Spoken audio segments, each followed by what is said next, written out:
వాక్య భాగాన్ని చూద్దాం. లోక సువార్త 10వ అధ్యాయము.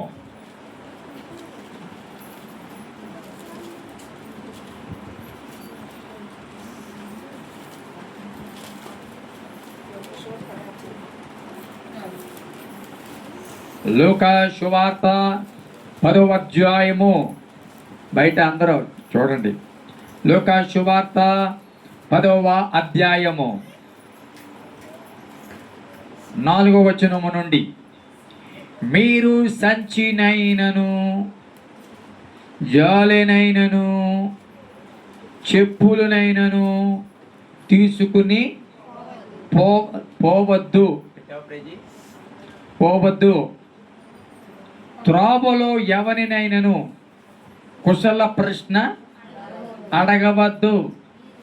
మీరు ఏ ఇంటనైనను ప్రవేశించినప్పుడు ఈ ఇంటికి సమాధానమగు గాక అని మొదట చెప్పుడి. సమాధాన పాత్రుడు అక్కడ ఉండిన ఎడల, ఇది బాగా వినండి, సమాధాన పాత్రుడు అక్కడ ఉండిన ఎడల మీ సమాధానము అతని మీద నిలుచును, లేని ఎడల అది మీకు తిరిగి వచ్చును. దేవునికి స్తోత్రం చెప్పండి. అర్థమైతే హల్లెలూయా, హల్లెలూయా, హల్లెలూయా. ఇక అందరూ కూడా దృష్టి నా మీద పెట్టండి, వాక్యం మీద పెట్టండి. అనాలోచనగా కూర్చోవడం కానీ, అనాలోచనగా ఆలోచించడం కానీ, బాడీ ప్రజెంటు మైండ్ ఆబ్సెంటు అన్నట్లుగా కాకుండా, బాడీ ప్రజెంటు మైండ్ ప్రజెంటు అన్నట్లుగా ఇక్కడ కూర్చుని వాక్యాన్ని శ్రద్ధగా వినాలి అని నేను మనవి చేస్తూ ఉన్నాను. ప్రియదేవుని బిడ్డలారా, యేసు ప్రభువులు వారు అక్కడ 70 మంది ఇతరులను నియమించి, దేనికి? సువార్తకు, దేవుని పని నిమిత్తము నియమించి వారిని పంపుతున్నప్పుడు ప్రజల్లోకి ఎలాగ వెళ్ళాలి, వారి మధ్య ఎలాంటి పరిచర్య మీరు చెయ్యాలి, వెళ్ళేటప్పుడు ఏవి తీసుకెళ్ళకూడదు, వెళ్ళేటప్పుడు ఎలాగూ వెళ్ళాలి, ఎవరైనా ఇంటికి వెళితే మీరు ఎలాగుండాలి, అక్కడ ఎలా ప్రవర్తించాలి, అక్కడ ఏ మాట మాట్లాడాలి, ఇవన్నీ కూడా పౌలుగా యేసుప్రభు వారు గారు చెబుతున్న సంగతి ఇక్కడ మనం చూస్తూ ఉన్నాం. 70 మందిని పంపిస్తూ ఉన్నాడు. పంపిస్తూ వారికి కొన్ని ఇన్స్ట్రక్షన్స్ ఇస్తూ ఉన్నారు. మిలిటరీలో యుద్ధానికి పంపించేటప్పుడు కొన్ని ఇన్స్ట్రక్షన్స్, స్కూల్లో 10th క్లాసు రాసే పిల్లలకి ఇన్స్ట్రక్షన్స్, ఎంసెట్ నీటు రాసే పిల్లలకి ఫ్యాకల్టీ కొన్ని ఇన్స్ట్రక్షన్స్, నర్సు ఇంజెక్షన్ చేసేటప్పుడు పేషెంట్కి ఒక ఇన్స్ట్రక్షన్, ఆపరేషన్ చేసే ముందు డాక్టర్ పేషెంట్కి కొన్ని ఇన్స్ట్రక్షన్స్ ఉంటాయి. అలాగే యేసుప్రభు వారు కూడా 70 మందిని పరిచర్యకు నియమించి వారిని ప్రజలలోకి పంపుతూ ఇంకా చెప్పాలి అంటే ప్రజలలో కంటే మంచిది ఏమనాలంటే తోడేళ్ల మధ్యకి వారిని పంపుతూ, తోడేళ్ల మధ్యకి ఎలా వెళ్తున్నారు వీళ్ళు? తోడేళ్ళ కాదు, గొర్రె పిల్లల్లాగా వెళ్తున్నారు. నా మాట అర్థమవుతుందా? తోడేళ్ల మధ్యకి మనం గొర్రె పిల్లలాగా వచ్చాం, కానీ తోడేళ్ల మధ్యకి మనం తోడేళ్ళ రాలేదు. కొంతమంది తోడేళ్ల మధ్యకి తోడేళ్ళలాగా వస్తారు. తోడేళ్ల మధ్యకి తోడేళ్ళు వస్తే అరే ఇది మన తోడేలే అంటాం. తోడేళ్ల మధ్యకి గొర్రె పిల్ల వెళ్తేనే ఇది మనలా లేదురేటరా అన్న ఒక వ్యత్యాసం కనబడతారు. నా మాట అర్థమవుతుందా? సంతోష్ గారు అర్థమవుతుందా? స్తోత్రం చెప్పండి. హల్లెలూయా. తోడేళ్ళు అంటే దేవుణ్ణి ఎర్రగిన వారు. నా మాట అర్థమవుతుందా? లోకస్తులు. అలాంటి వారి మధ్య ఎవరిని పంపిస్తున్నారంట? గొర్రె పిల్లలను పంపిస్తూ ఉన్నారు. తోడేళ్ల మధ్యకి వెళుతూ ఉన్నాం, మన సంగతిని మనం గుర్తెరగాలి. తోడేళ్ల మధ్య మనము పరిచర్య చేయడానికి, తోడేళ్ల మధ్య మనం సాక్షులుగా నిలబడటానికి, తోడేళ్ళ లాంటి స్వభావం కలిగిన మనుషుల మధ్య, తోడేళ్ళ లాంటి ఆలోచనలు కలిగిన మనుషుల మధ్య మనం ఉంటూ ఉన్నాము అని గుర్తెరగాలి. అలాగే మనము తోడేళ్ళము కాదు, గొర్రె పిల్లలము అని గుర్తెరగాలి. గొర్రె పిల్ల స్వభావం వేరు, తోడేలు స్వభావం వేరు. ఇప్పుడు నా ప్రసంగం అది కాదు, కానీ ఒకటి జ్ఞాపకం చేస్తూ ఉన్నాను, మనము గొర్రె పిల్లల వలె తోడేళ్ళ మధ్య ఉండాలి. అనుకూల పరిస్థితుల్లో కాదు. తోడేళ్ళ మధ్య అంటే అవి రానేవో, రా, ఆహ్వానించవు అవేమి, చేర్చుకోవు అవేమి. నా మాట అర్థవుతుందా? కాబట్టి చేర్చుకోలేని వారి మధ్య, అవమానం పరిచే వారి మధ్య, నిందించే వారి మధ్య, మన విశ్వాసాన్ని ప్రశ్నించే వారి మధ్య, మన భక్తిని శంకించే వారి మధ్య మనము ఉంటున్నామని సంగతిని జ్ఞాపకం చేసుకోవాలి. ఈ సత్యం తెలిస్తే చెప్పండి, ఏ తోడేలు ఏమన్నా చెప్పరే, ఏ తోడేలు ఏమన్నా, ఎవరు నిందించినా, ఎవరు అవమానంగా మాట్లాడినా, ఎవరు నీ భక్తి గురించి మాట్లాడినా, ఎవరు నీ భక్తిని శంకించినా, ఎవరు నీ విశ్వాసాన్ని శంకించినా, దేవుడు అంటున్నా ఏం జరిగింది అని అన్నా, నేను అంటాను పట్టించుకోవు, సంతోషంగా ముందుకెళ్ళిపోతావు. ఎప్పుడు నీవు గొర్రె పిల్లవై తోడేళ్ల మధ్య నేను ఉన్నాను అనే సత్యాన్ని నీవు ఎరిగితే. ఇది ఎరగకపోతే ఏడుస్తాం, ఇది ఎరగకపోతే బాధపడతాం, ఇది ఎరగకపోతే కృంగిపోతాం. కాబట్టి దేవుని సన్నిధిలో తోడేళ్ల మధ్య గొర్రె పిల్లలను పంపుతున్నాడు. అయితే పంపేటప్పుడు ఎలా పంపుతున్నాడు ప్రభువుల వారు? అన్నీ మూట కట్టుకుని వెళ్ళండి అనలేదు. ఇలాగెళ్ళండి, 2 రోజులకి సరిపడా ఆహారం, 4 రోజులకి సరిపడా ఆహారం తీసుకుని వెళ్ళండి అని ఇవేవి కూడా అంటే గమనించండి. రేపుడి గురించి ఆలోచించి వెళ్ళండి అన్నట్టుగా అంటలేదు. రేపు ఏం కావాలో ముందుగా ఆలోచించండిరా. ప్రయాణం వెళ్ళేటప్పుడు ఆలోచనతో చాలా, బండిలో దుప్పటి కావాలి, ఉదయానికి పేస్ట్ కావాలి, సబ్బు కావాలి అని ఎన్నో ఆలోచనలు చేసి ప్రిపరేషన్ మీద వెళ్తాం. కానీ ఇక్కడ మాత్రం ఈ ప్రిపరేషన్ సపరేట్గా ఉంది, ఈ ప్రిపరేషన్ డిఫరెంట్గా ఉంది. ఎందుకంటే అవన్నీ పట్టుకెళ్ళండి, ఆహారం పట్టుకెళ్ళండి, బట్టలు పట్టుకెళ్ళండి, ఈ వస్తువులు పట్టుకెళ్ళండి అని అంటలేదు. ఏమంటున్నాడు అక్కడ? తోడేళ్ళ మధ్య పంపుతానని చెప్పి మీరు సంచినైనను, జాలినైనను, చెప్పులనైనను తీసుకుని పోవద్దు. చూడండి, సంచి తీసుకెళ్ళొద్దు అన్నాడు, జాలి తీసుకెళ్ళొద్దు అన్నాడు, చివరికి చెప్పులనైనను తీసుకుని పోవద్దు. త్రోవలో ఎవరినైనాను కుశల ప్రశ్నలు అడగవద్దు. ఇది బయటికి పంపుతున్నప్పుడు దేవుడు వారితో మాట్లాడుతున్న మాట, ప్రభు వారికి చెప్పుతున్న ఇన్స్ట్రక్షన్స్, నియమ నిబంధన. ఎలాగెళ్ళాలి? సంచి, జాలి, చెప్పులు ఇవన్నీ వేసిపోకండి. అది ఎవరికి? రేపేమో అలా ఉంటామో అన్నవాడికి. కానీ ఈ యాత్ర విశ్వాస యాత్ర, ఈ యాత్ర దేవుడి మీద ఆధారపడి యాత్ర. రేపేం సంభవిస్తుందో తెలియదు. కాబట్టి నేడే రక్షణ దినము, మనము నిన్నటి వారము రేపటి వారము కాదన్న యాత్ర ఇది. నా మాట అర్థవుతుందా? దేవుని సన్నిధిలో పునాదుల పట్టణం వైపు చూస్తూ వెళ్ళిపోయే యాత్ర ఇది. విశ్వాసమును కర్తవ్యాన్ని కొనసాగించు క్రీస్తు వైపు చూసి వెళ్ళిపోయే యాత్ర ఇది. అంతేగా మనుషులు చూసి చేసే యాత్ర కాదు, బిల్డింగ్లు చూసి చేసే యాత్ర కాదు, ఆస్తిపాస్తులను చూసి చేసే యాత్ర కాదు ఇది. ఈ యాత్ర ఏంటంటే, ఈ విశ్వాసం ఏంటి, ఈ యొక్క ఆత్మీయ ప్రయాణం ఏంటి? చెప్పండి. మనం రేపు వారం కాదు, ఈరోజు మన వారం అన్నట్టుగా ఈ యాత్ర. అందుకు ఏ రోజుకి ఆ రోజు, రేపుడేం తెలీదు, రేపుడి గురించి ఆలోచించుకో. కాబట్టి రేపు ఉండాలి, రేపు ఇది ఉండాలి అనే ఆలోచనలు పక్కన పెట్టే. కాబట్టి ఇవేవి పట్టుకెళ్ళదు. సంచి నేను, జాలి నేను, చెప్పులు నేను పట్టుకెళ్ళవద్దు. సంపూర్ణ విశ్వాస ప్రయాణం ఇది. 20 లక్షల మంది బయలుదేరారు, 6 లక్షల మంది కాల్బలం. మరి అందరూ బయలుదేరారు, బాగానే ఉంది. కానీ నిండు మనసు మాత్రం ఎద్దరుగా ఉంది. నా మాట అర్థవుతుందా? నిండు మనసు ఎంతమందికి ఉంది? 20 లక్షల మందిలోని, 6 లక్షల కాలువలోని నిండు మనసు ఇద్దరికే ఉందంట. అందరూ ప్రయాణంలో ఉన్నారు, కానీ ఎవరికి ఆ నిండు మనసు లేదు. మధ్యలో ఐగుప్తుకి వెళ్ళిపోదాం అనుకున్న వాళ్ళు కొంతమంది, అక్కడ బంగాళదుంపలు, అక్కడ ఉల్లిగడ్డలు, అక్కడ మాంసం, ఆ యొక్క కొండలు ఇవన్నీ కనబడుతూ ఉన్నాయి కొంతమందికి. కానీ ఇద్దరు మాత్రమే నిండు మనసుతో అనుసరించారంట. వీళ్ళకి పక్కోళ్ళు ఏం జరుగుతుందో, పక్కోళ్ళు వెనకబడిపోతున్నారో, పక్కోళ్ళు అవిశ్వాసం అయిపోతున్నారో ఇవేవి కాదు. కానీ నిండు మనసుతో దేవుడి మీద ఆధారపడి విశ్వాసమును కట్టి దాన్ని కొనసాగించి యేసు వైపు చూస్తూ వాగ్దానం ఇచ్చిన వాడు నమ్మదగిన వాడిని తప్పకుండా మనం స్వతంత్రించుకుంటామని ఒక విశ్వాసంతో బయలుదేరిన వారు, ప్రత్యేకించబడిన వారుగా వీళ్ళిద్దరూ మనకి కనబడుతున్నారు. దేవునికి స్తోత్రం కలుగును కాక.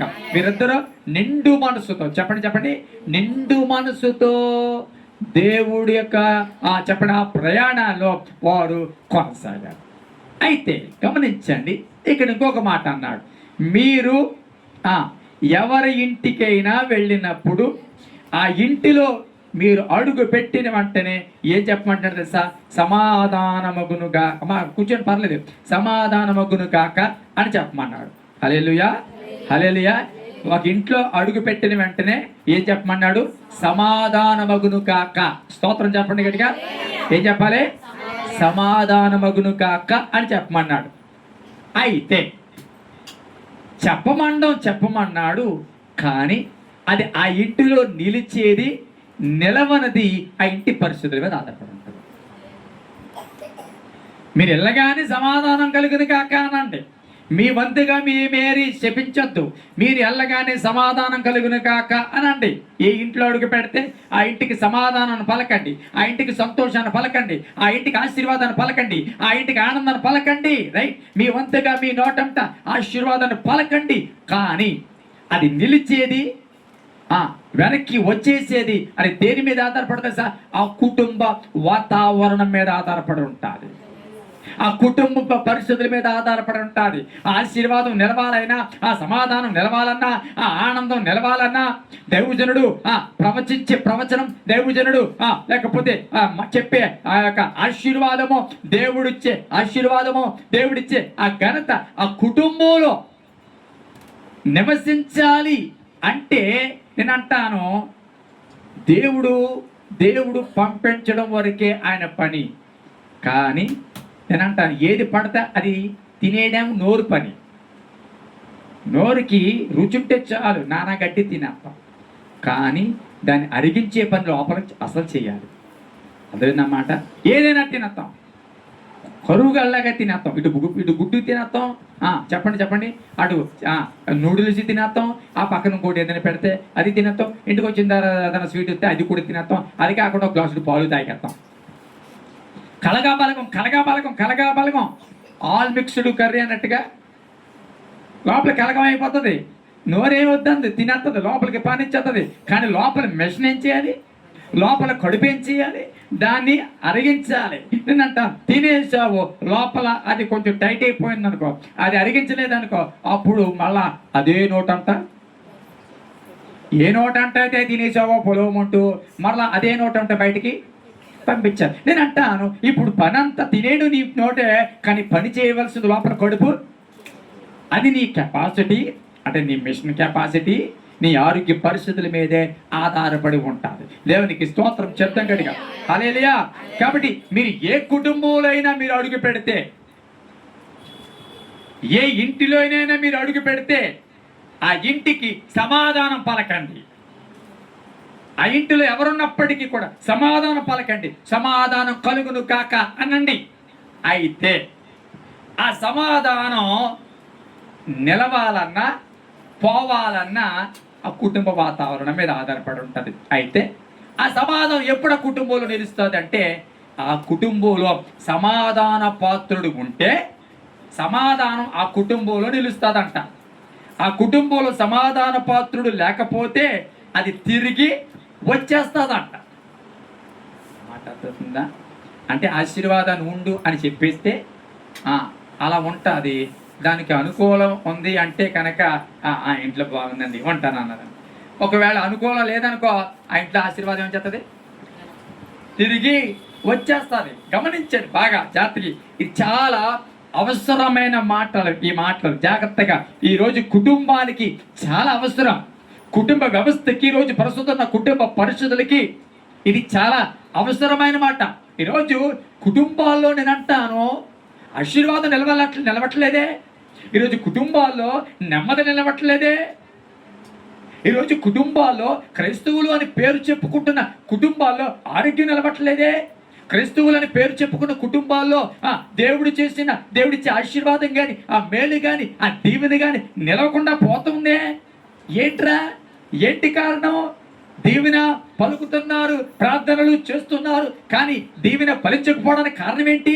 ఎంతమంది ప్రార్థన చేస్తున్నా ఇంకా హెచ్చించబడకపోవడానికి కారణం ఏంటి? ఎంతమంది మొరపెడుతున్నా ఇంకా ఆ కుటుంబము మేలు పొందకపోవడానికి కారణం ఏంటి?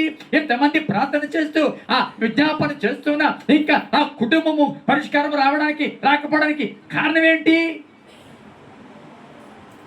ప్రార్థన చేసేవారు తప్ప కాదే. ఆశీర్వాదాన్ని పలికే దైవజనుడు తప్ప కాదే. నువ్వు ఆశీర్వదించబడాలి అని కోరుకునే దేవుడు తప్ప కాదే.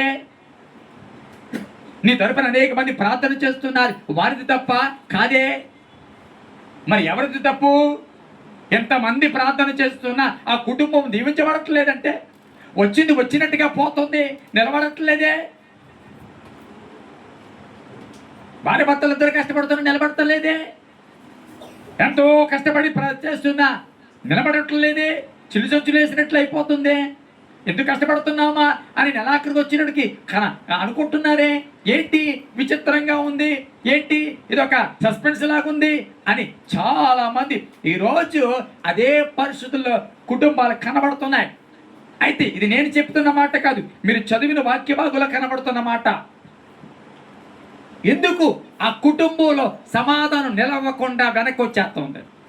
అక్కడ నిలవవలసిన సమాధానం, నిలవవలసిన ఆశీర్వాదం, ఉండవలసిన దీవెన, ఉండవలసిన ఆరోగ్యం ఉండకుండా అది మరలా వెనక్కి తిరిగి వచ్చేస్తుందని నేను చెప్పట్లేదు, ప్రభువే చెప్తున్నారు శిష్యులతో. మీరు పలకండి, నిలిస్తే నిలుస్తుంది, లేకపోతే వచ్చేస్తుంది. అది నిలవాలి అంటే సమాధాన పాత్రుడు ఆ ఇంటిలో ఉండిన ఎడల నేను అంటాను ఆ సమాధానం ఆ ఇంట్లో ఉంటాను. హల్లెలూయా, స్తోత్రం చెప్పండి కదా. హల్లెలూయా. సమాధాన పాత్రుడు అంటే ఎవరు? సమాధాన పాత్రుడు కాదు, నేను చెప్తాను.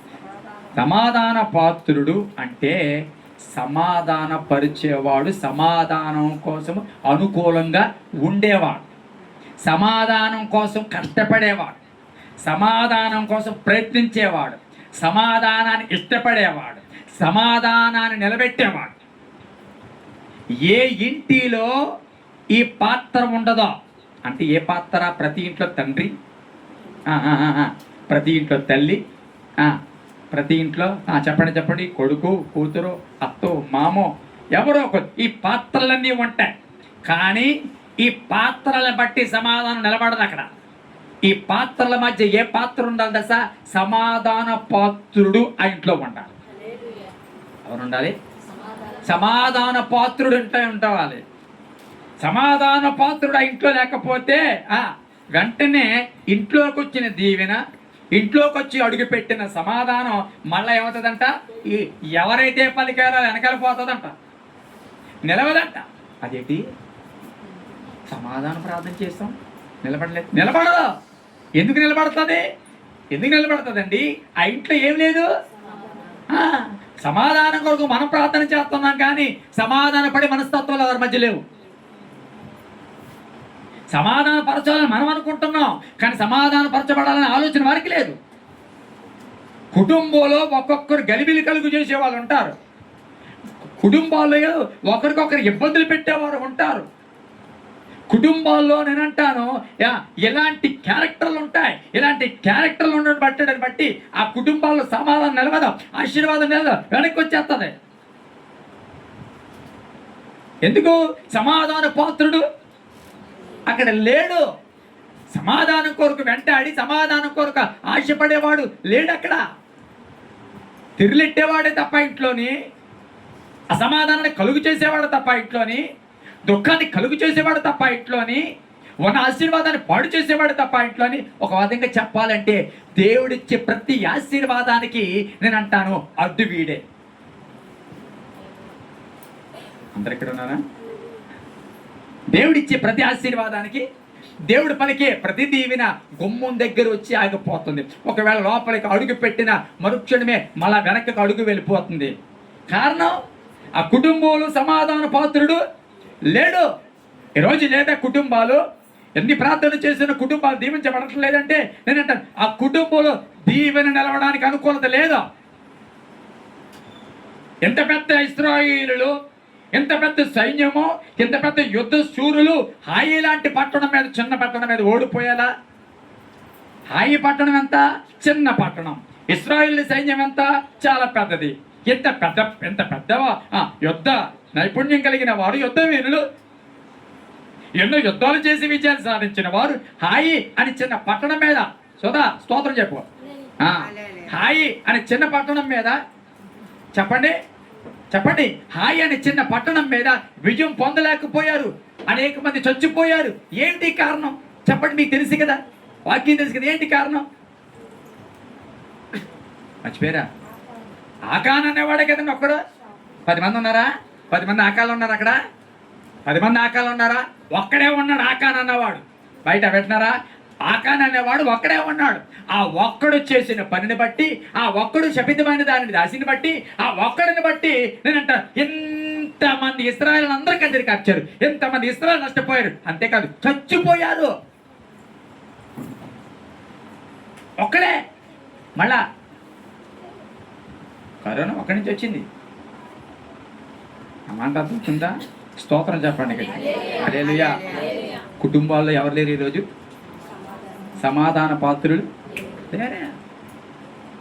నువ్వెందుకు ఊరుకుంటా అని ఎగేసేవాడే తప్ప ఆ మాట అర్థమవుతుందా? సమాధాన పరిచయం ఎలా ఉంటారో తెలుసండి. సమాధాన పరిచయం ఎలా ఉంటారో తెలుసండి. అక్కడ మాటలు ఇక్కడ చెప్పరు. సమాధాన పరిచయం వారు అక్కడ మాటలు ఇక్కడ చెప్పి ఎగదోయరు. ఒక మాట చెప్పనా? అసలు దేవుని కుమారులు ఎవరు తెలుసా? సమాధాన పరిచేవారు దేవుని కుమారులు. ఎందుకు దేవుని కుమారులు అన్నాడు ఆ మాట చెప్పండి మీరు? సమాధాన పరిచేవారు దేవుని కుమారులు అనడానికి కారణం ఏంటి చెప్పండి? చెప్పనా? ఆయన కుమారుడిగా ఈ లోకానికి వచ్చి మనల్ని ఏం చేశాడు తెలుసా? సమాధాన పరిచాడు. స్తోత్రం చెప్పండి. అవునా? ఆయన కుమారుడిగా వచ్చి మనల్ని ఏం చేశాడు? తండ్రితో సమాధాన పరిచాడు. సమాధాన పరిచేవాడు దేవుడు కుమారుడు అండి. యుద్ధాలు పెట్టేవాడు, కంకర్లు పెట్టేవాడు, తిమ్ములు పెట్టేవాడు ఆ దేవుడు కుమారుడు కాడు. కుమార్తె ఎప్పటికీ కాడు. అన్నమాట అర్థమవుతుందా? ఈరోజు విచిత్రం ఏంటంటే మన సమాధాన పరచాలన్నా ఊరుక ఎలాగ ఉంటే కుదురుతుంది అనుకుంటే ఈ రోజుల్లో అనేవాళ్ళు కూడా ఉన్నారు. ఈరోజు ఎలాగుంటే బతుకెలవా అనేవాళ్ళు కూడా ఉన్నారు. అనకి విచిత్రం. కొంచెంమంది సమాధానం పరుస్తుంటే ఇష్టం ఉండదు వాళ్ళకి. వాళ్ళకి ఎవరు ఇష్టం అంటే ఎరా నీకేం తక్కువ, అసలు ఊరుకోక, అసలు నువ్వు కాంప్రమైజ్, అసలు కాంప్రమైజ్ పూజ అనేవాడు కావాలి ఈరోజు. స్తోత్రం చెప్పండి గట్టిగా. హల్లెలూయా హల్లెలూయా. బాగా గమనించండి. సమాధాన పాత్రులు లేకే చెప్పండి చెప్పండి చెప్పండి చెప్పండి గట్టిగా అందరూ బయట వాళ్ళు కూడా. సమాధాన పాత్రుడు లేకే సమాధానం ఎంత చేస్తుంది? తిరిగి వెళ్ళిపోతుంది. నేనంటాను ఆ ఇంట్లో ఆ స్త్రీ సమాధాన పాత్రుడుగా లేకపోతే ఆ స్త్రీని బట్టి ఆ ఇంటికి ఆశీర్వాదం అనుకో. నేనంటాను దేవుడు దీవించినా, సేవకుడు దీవించినా, సంఘం ప్రార్థించినా నేనంటాను ఆ ఇంట్లో సమాధానం నిలవదా. ఎందుకు? ఆ ఇంట్లో సమాధాన పాత్రుడు ఒక్కడో లేడు. అందరూ ఎవరో అసమాధాన పాత్రులే. అసమాధాన పాత్రులే. సమాధాన పాత్రులు లేడు అక్కడ. ఈ వాక్యం ఎప్పుడు పెట్టారా? ఈ రాత్రి ప్రశ్న వేసుకో. నీ ఇంటికి నువ్వు సమాధాన పాత్రురాలవా, అసమాధాన పాత్రురాలవా? సంఘానికి సమాధాన పాత్రుడువా, అసమాధాన పాత్రుడువా? ఆలోచించు. నిన్ను బట్టి ఒకవేళ దీవెన ఆగిపోతుందేమో, నిన్ను బట్టి కుటుంబానికి ఆశీర్వాదం ఆగిపోతుందేమో, నిన్ను బట్టి ఒకవేళ దీవెన ఇంకా ఈ పాటికి పొందవలసిన దీవెన ఇంకా పొందలేకపోయావేమో. స్తోత్రం చెప్పండి. హల్లెలూయా. గట్టిగా చెప్తాం హల్లెలూయా. జాగ్రత్తగా వినండి. అబ్రహాముకి లోతుకి గొడవ అయిందా లేదా? అబ్రహాము కాపరులకు లోతు కాపరులకి మధ్య గొడవ అయ్యింది. నేను అంటాను గొడవ అయితే ఎరా పెద్దోన్నా నేను చిన్నోడిని అసలు ఏమనుకుంటున్నావు? అసలు ఎవరిని తీసుకొచ్చాడు నిన్ను? ఎవడరా నిన్ను ఈ స్థలంలో పెట్టింది? అసలు ఎవరు వచ్చాడు అన్నాడు అబ్రహాము. అబ్రాహం అన్నాడండి? ఆ మాట అన్నాడా? అనలేదే. మన ఇద్దరి మధ్య సమాధానమే ఉండాలి తప్ప అసమాధానం ఉండకూడదని కోరుకున్నాడు. కాబట్టి అబ్రహాం జీవితం అంతా సమాధానంతో నడిచింది.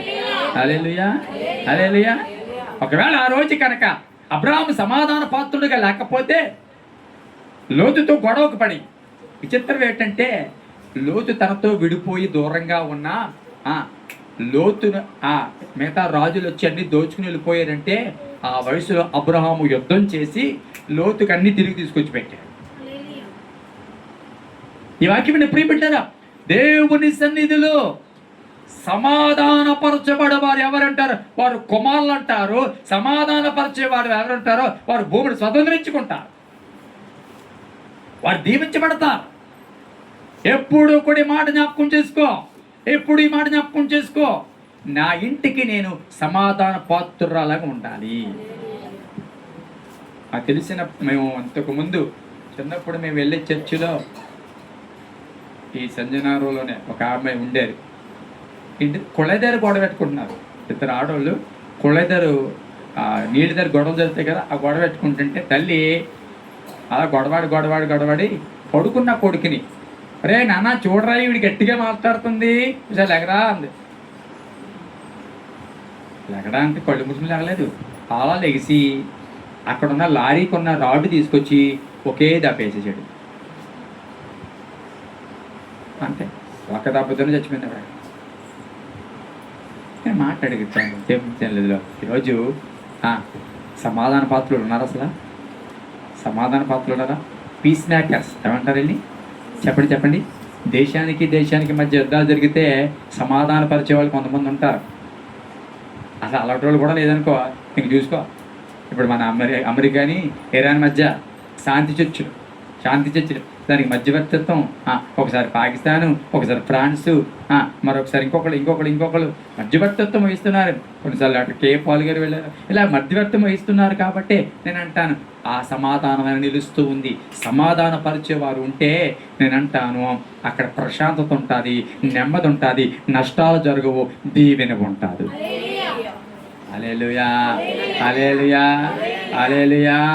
ఈరోజు నిలవబడకపోవడానికి కారణమో వచ్చినట్టుగా వచ్చి దీవెన బయటికి వెళ్ళిపోతుందంటే నేనంటాను, నీవు పలుకు ఆశీర్వాదం పలుకుతాం, కానీ అది నిలబడక పోవడానికి గల కారణము ఆ కుటుంబంలో సమాధాన పాత్రలు లేకపోవడమే.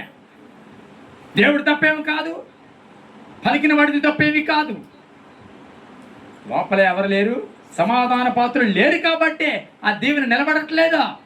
స్తోత్రం చెప్పండి, గట్టిగా చెప్పాలి. హల్లెలూయా. బైబిల్ గ్రంథంలో అపొస్తలుల కార్యములలో ఒక స్త్రీని చూపిస్తాను. 16వ అధ్యాయము, అపొస్తలుల కార్యములలో 16వ అధ్యాయము, పేజీ నెంబర్ 119. అప్పుడు లూదియా అను దైవభక్తి గల ఒక స్త్రీ వినుచుండెను. ఆమె ఓదారంగు పొడిని అమ్ము తుయతెర పట్టణస్థురాలు. ప్రభు ఆమె హృదయము తెరిచెను కనుక పౌలు చెప్పిన మాటలయందు లక్ష్యము ఉంచెను. ఆమెయు ఆమె ఇంటి వారును బాప్తిసము పొందినప్పుడు ఆమె, నేను ప్రభునందు విశ్వాసము గలదానని మీరు ఎంచితే నా ఇంటికి వచ్చి ఉండుడని వేడుకుని మమ్మను బలవంతము చేసెను. ఒక్క స్త్రీ ఇంటంతటిని కూడా దేవునితో సమాధాన పరిచేసింది. ఏమన్నా అక్కడ ఆమె ఇంటి వారందరూ కూడా బాప్తిజం పొందారు. ఎవరి వలన? ఒక్క లూదియా అనే ఒక్క స్త్రీ వాక్యం విని తన హృదయాన్ని మార్చుకుని ఇంటికేం తీసుకెళ్ళి తెలుసా? తెలిసింది సమాధానాన్ని తీసుకెళ్ళిందండి. ఇంటిల్ల బాధకి రక్షణ కారణమైంది స్త్రీ, అంతేగాని ఇంటిల్ల బాధ ఇబ్బందికి కారణం కాలేదు, ఇంటిల్ల బాధ ఆడడానికి కారణం కాలేదు. హల్లెలూయా, గట్టిగా చెప్తాం హల్లెలూయా. కొండిగాళ్ళు ఉన్న చోట, అబద్ధాలు ఆడేవాళ్ళు ఉన్న చోట, నా మాట అర్థమవుతుందా? మోసగాళ్ళు ఉన్న చోట నెమ్మది ఉంటుందండి. అసలు ఈ మాటలు వింటాను, జాగ్రత్తగా మాటలు వినండి బాగా. దేవుని సన్నిధిలో ఒక్క స్త్రీ హృదయం తెరవబడిన తర్వాత ఆమె అక్కడతో ఆగిపోలేదు. నా హృదయం తెరవబడింది, అక్కడ ఆగిపోలేదు. ఆ పౌలు గారు మాటలు విని లక్ష్య పెట్టింది, ఆమె హృదయం తెరవబడిన వెంటనే ఇంటెల్ల బాధని కూడా తీసుకొచ్చి ప్రభు ముందు నిలబెట్టింది. వారందరూ బాప్తిసం పొందారు. ఆ పౌలుని ఇంటికి రమ్మని వేడుకుంది అంట. సమాధానపరిచిన స్త్రీ, ఇంటికి సమాధానం తీసుకుని వెళ్ళిన స్త్రీ. ఒక్క రాహాబు వేశ్యే కావచ్చు, నేను అంటాను ఇంటిల్లపాతికి రక్షణను తీసుకొచ్చింది, సమాధానాన్ని తీసుకొచ్చింది. క్రైస్తవులు ఈరోజు చాలా దారుణంగా ఉన్నారు. క్రైస్తవులు 2 నాలుకలుగా ఉన్నారు. క్రైస్తవులు చెప్పండి నిప్పి పెట్టేవారుగా ఉన్నారు. ఈరోజు క్రైస్తవులు అబద్ధాలాడేవారుగా ఉన్నారు. ఈరోజు క్రైస్తవులు కుటుంబాన్ని పాడు చేసేవారుగా ఉన్నారు. ఈరోజు క్రైస్తవుల నోరులు చిచ్చులు పెట్టేగా ఉన్నాయి. సమాధాన పాత్రులు కనబడట్లేదు కనుక సమాధానం నిలవలేక పారిపోతుంది. ఒక మాట చెప్పనా, సమాధానం పలికే వాళ్ళు ఎక్కువగా ఉన్నారు, ఆశీర్వాదం పలికే వాళ్ళు ఎక్కువగా ఉన్నారు. కానీ దాన్ని నిలబెట్టుకుని సమాధాన పాత్రలు మాత్రం బహు అరుదుగా ఉన్నారు. అవునా? చెప్పాలి, స్తోత్రం చెప్పండి. బహు అరుదుగా ఉన్నారు. ఎవరు అరుదు? ఒక మాట చెప్పనా, ప్రార్థన గురించి చెప్పేవాళ్ళు చాలా మంది ఉన్నారు. చెప్పండి, తర్వాత చెప్పండి. అది ప్రార్థన గురించి చెప్పేవాళ్ళు చాలా మంది ఉన్నారు, ప్రార్థన చేసేవాళ్ళు బోధకులు చాలా మంది ఉన్నారు. బోధకు తగ్గ జీవితాలు అనుసరించేవారు బహు తక్కువగా ఉన్నారు. సీనియర్స్ చాలా మంది ఉన్నారు, మాదిరికరమైనగా లేకుండా పోతున్నారు. మాటలు అర్థమవుతున్నాయా? ఈరోజు జాగ్రత్తగా వినండి. అప్పుడు నిద్ర వచ్చేస్తుంది. స్తోత్రం చెప్పండి గట్టిగా. హల్లెలూయా గట్టిగా చెప్పాలి. హల్లెలూయా. ముగించేస్తున్నాను, ఇంకెంతో సమయం తీసుకొని ముగించేస్తూ ఉన్నాను. చాలా భారంతో దేవుడు మాట్లాడుతున్న మాట, ఎనుకులుడి మీ నాతో సహా దేవుడు మాట్లాడుతాం. సమాధాన పాత్రులు కావాలి. ఎవరు కావాలి? సమాధాన పాత్రులు కావాలి. ఎవరు సమాధాన పాత్రులు అంటే ఎవరు? అలాగే సమాధాన పాత్రులు అంటే ఎవరి పని ఏంటి? వాళ్ళ పని ఏంటి అసలు? What is the duty? అది సమాధాన పరిచేవారు, శాంతి చెప్పాలి, శాంతి కుదిర్చేవారు. ఒక మాట చెప్పనా, ఇద్దరికి ఏదైనా వచ్చిందంటే వాళ్ళు ఏం చేస్తారు? అది శాంతి కుదురుతారు, సమాధాన పరుస్తారు. సమాధాన పరచాలంటే ఏం చేయాలి? అది శాంతి చేయాలంటే ఏం చేయాలి? సమాధాన పడతారు. చెప్పండి, ఏం చేయాలి? సమాధాన పరచాలంటే ఏం చేయాలి? వాళ్ళిద్దరి మధ్య లోపల హృదయాలు ఉన్నవి ఏమేమి తొలగిపోవాలంటే దేని మీద ఆధారపడి ఉంటుంది? నీ మాట, నీ వాళ్ళకి కలిపే విధానం మీద ఆధారపడుతుంది. హల్లెలూయా. ఇద్దరిని విడగొట్టడం సులభమా, కలపడం సులభమా? బాగా చెప్పారు. దానికి పెద్ద ఏమిటో అనగారు, పెద్ద డిగ్రీలు ఏం చేయక్కలేదు ఏంటి విడగొట్టడానికి పెద్ద డిగ్రీలు ఏం చేయక్కలేదు. చిన్న పిల్లడు చేసేస్తాడు. అమ్మ నీ గురించి అలాగందే ఆంటీ అంటే అయిపోయిందే, ఫినిష్. ఆ మన్నాడికి ఆ ఇంటికి చూపులేవి అంతే. నీ గురించి ఎలాగ ఆంటీ నేను పోతుట అంటే అయిపోయిందే, సమాధానం పోయిందే. ఆంటీ చూస్తుంది కానీ చెత్త వేసింది అన్నాడంటే చిన్న పిల్లడు చేసేసేయండి అసమాధానం. అదేందన్నమాట, మాటే కదండి ఇద్దరి మధ్య అసమాధానాన్ని కలిగించేసేది. మాటే, చిన్న మాట. మీ గురించి ఎలాగన్నారు పాస్టర్ గారు, లేకపోతే నీ గురించి ఎలాగన్నారు సహోదరి, నీ గురించి ఎలాగన్నారు అంటే చాలు, అయిపోయింది, ఫినిష్, సమాధానం పోయినట్టే. ఇంకా ఇలాంటి వాళ్ళు చాలామంది ఉన్నారు, గొప్పలుగా ఉన్నారు. కానీ సమాధాన పాత్రులు చెప్పాలి లేదు. సంఘాలలో సమాధాన పాత్రులు ఉంటే సంఘాలు బాగా కట్టబడిన పాటికే. సమాధాన పాత్రులు ఉంటే కుటుంబాలు ఈరోజు నేనంటాను విడిపోవలసిన అవసరత లేదు. ఎవరికి వాళ్ళు వేరే అయిపోవలసిన అవసరత, చెప్పాలి గట్టిగా, ఎవరికి వాళ్ళు వేరే అయిపోవలసిన అవసరత లేదు. హల్లెలూయా. గట్టిగా చెప్తాము హల్లెలూయా. నేనంటాను నయోమి రూతు మధ్య ఎంత సమాధానం ఉంటే కలిసి నడుపుతారు? నయోమి రూతు మధ్య ఎంత సమాధానం ఉంటే కలిసి నడుపుతారు? వాళ్ళిద్దరి మధ్య సమాధానం లేకపోతే అసలు రూతు వెళ్తుందా నయమేన కథలా? జాగ్రత్తగా వినండి. దేవుని సందులో నువ్వు దేవుని కుమారుడువా, దెయ్యం కుమారుడువా లెక్కేసుకో. సమాధాన పరుస్తుంటే నువ్వు దేవుని కుమారుడివి. అది సేవకుడైనా సేవకురాలైనా మరి ఎవరైనా సరే, ఇట్ డజంట్ మ్యాటర్. దేవుడు ముందు ఎవరైనా ఒకటే. ఆ మాట అర్థమవుతుందా? తెల్ల బట్టలు వేసుకున్నంత మాత్రం ఏవి కాదు, మైకి పట్టుకుని చెప్పినంత మాత్రం కాదు. దేవుడు మన అందరూ ఒకటే. సమాధాన పరిచే సేవకుడిగా ఉన్నావా, సమాధాన పరిచే సేవకుడిగా ఉన్నావా, సమాధాన పరిచే సేవకురాలుగా ఉన్నావా, అసమాధాన పరిచే సేవకురాలుగా ఉన్నావా, సమాధాన పరిచే విశ్వాసగా ఉన్నావా, అసమాధాన పరిచే చెప్పండి విశ్వాసగా ఉన్నా. అసలు what is your duty in the church, in the family, between the people? What is your position? Are you peace maker? సమాధానాన్ని కుదిరిచే పీస్ మేకర్గా ఉన్నావా, లేకపోతే నీకు నాకు పీస్ అనేలాగా ఉన్నావా? ఇలా పెడితే చెప్పరే, మర్చిపోయారా? ఇలా పెడితే ఇలా కలిపామనుకో పండు, ఇలా తీసేస్తే ఇలా పెట్టు చెప్పరా చెప్పరా అన్న అయిపోయింది. పీసు ఏంటిది? పీసు అంటే వీడికి నాకు ఇలా పెట్టినప్పుడు ఎలాగా మర్చిపోయారా? ఏ మర్చిపోయారు నప్పనయా? చెప్పండి కూడా మన పీసా పండా? పండ్లా అబద్ధాలు అడిగింది. పండు అంట, పైకి పండు, ఫోన్లో అది లెక్క, పైన అందరూ పండ్లువే. పండు పండు పండు, సుధా నువ్వు పండు, లలిత నువ్వు పండు, ఫోన్లో పీసు పీసు. ఇప్పుడు చెప్పండి, ఇది వీళ్ళు దేవుని కుమారులా దెయ్యం కుమారులా? చెప్పరే అబద్ధంగా. నేను చెప్పట్లేదు, నేనే కలిపేం చెప్పట్లేదు ఇందులోని. నేను అనగారు ఇందులో ఉందా దీని కలిపి చెప్తున్నాను నేను. అలాంటి వాళ్ళే దేవుని కుమారులు అన్నారా? ఇక్కడ కింద ఏముంది పుట్టినోట్లో? కాదమ్మా, ఆ సమాధాన పాత్రలు అంటే కింద పుట్టినోట్లో ఏముంది మరి? అది అంతే. స్తోత్రం చెప్పండి గట్టిగా, హల్లెలూయా హల్లెలూయా. కాబట్టి దేవుని సన్నిధిలో పైకి స్నేహంగా నటించవచ్చు, కానీ ఈరోజు కుటుంబాలు పాడైపోవడానికి, ఒకరి మధ్య ఒకరి సంబంధాలు పాడైపోవడానికి నీ చేతనైతే జాగ్రత్తగా వినండి. ఓ మాట చెప్పనా? సమాధాన పరచాలనుకున్నప్పుడు కొన్ని దాచుకోవాలి. అదేనా? సమాధాన పరచాలన్నప్పుడు ఏం చేయాలి?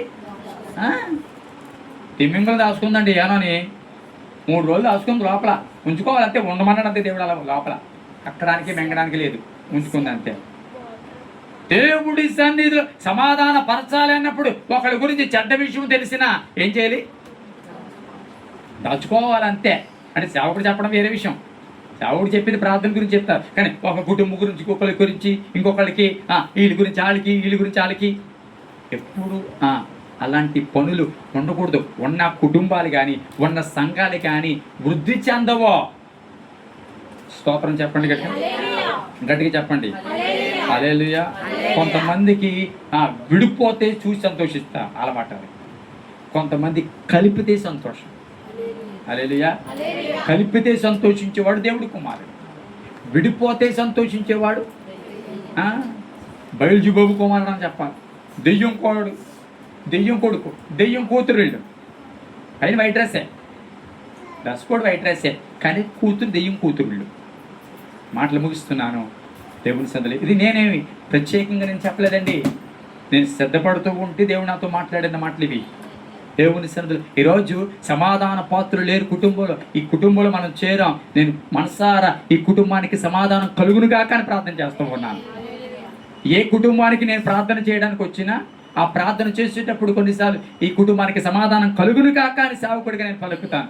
అయితే అది నిలవాలన్నా, నా వెనకాతల తిరిగి వచ్చేయాలన్నా ఆ కుటుంబంలో ఎవరు ఉండాలి? సమాధాన పాత్రుడు ఉన్నాడనుకో, అది నిలుస్తుంది. సమాధాన పాత్రుడు లేడు ఆ కుటుంబంలో అంటారా, అది నాతో పాటు మళ్ళీ వెనక్కి వచ్చేస్తారు. కళ్ళు మూసుకుందాం, ప్రార్థన చేద్దాం. కళ్ళు మూసుకుందాం, ప్రార్థన చేద్దాం. Thank you lord, thank you lord, thank you lord, thank you lord. ఒక్క మాట ప్రభువుని అడగండి రాత్రి, అయ్యా నేను సమాధాన పాత్రుడిగా ఉండాలి, సమాధాన పాత్రురాలుగా ఉండాలి ప్రభువా. సమాధానపరచగలిగిన ఆత్మ దయచేయండి. సమాధానపరచగలిగిన ఆత్మ దయచేయండి. సమాధానపరచగలిగిన జ్ఞానము దయచేయండి. అసమాధానానికి నేను కారణం కాకూడదయ్యా. ఒక కుటుంబంలో ప్రభా ఒక కుటుంబాన్ని ఇబ్బంది పెట్టే మనసు నాకు ఉండకూడదయ్యా. ఒక కుటుంబము ప్రభా కన్నీరు నా పట్ల కార్చకూడదయ్యా. ఒక కుటుంబం నన్ను బట్టి ప్రభా ఆ కుటుంబము నేను కృషించిపోకూడదు. నన్ను బట్టి ఆ కుటుంబము నైనా ప్రభా అయ్యా నేను కృంగిపోకూడదు ప్రభా. నన్ను బట్టి ఆ కుటుంబము నైనా స్తోత్రాలు ప్రభా వేదన పడకూడదు. ఇద్దరు బడ్డ శత్రువులు కూడా ప్రభా కలపగలిగిన జ్ఞానం నాకు దయచేయండి.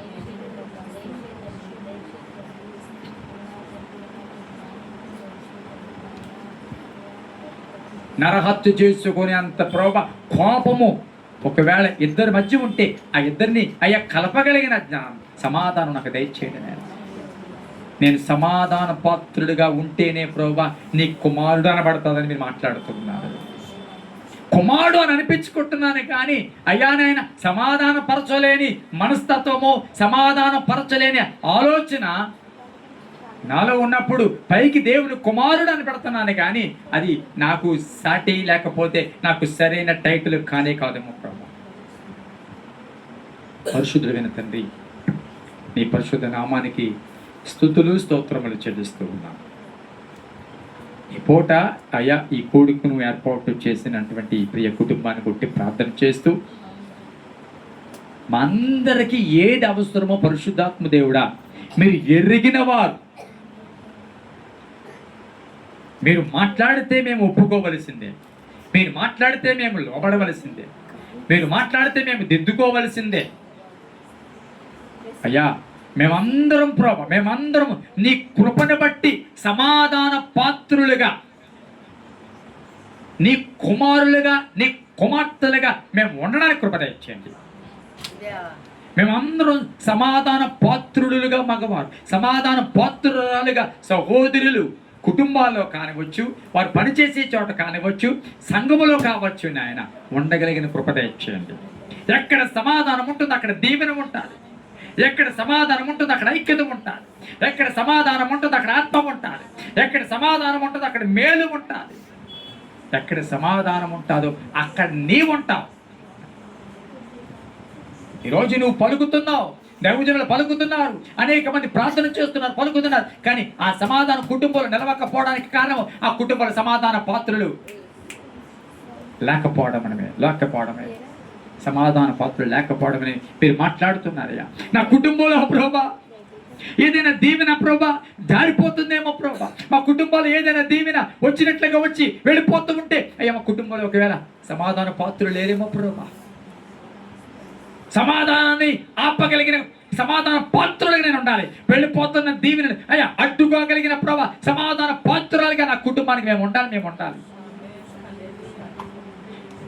అడుగుపెట్టిన దీవెన వెనక్కి వెళ్ళిపోకూడదయ్యా. అడుగుపెట్టిన ఆశీర్వాదం వెనక్కి వెళ్ళకూడదయ్యా. అడుగుపెట్టిన ఏ ప్రభా అయ్యా ఆనందం వెనక్కి వెళ్ళిపోకూడదయ్యా. వచ్చిన ఏ అవకాశం వెనక్కి వెళ్ళకూడదయ్యా. అది మా కుటుంబంలో నిలవాలి నాయన.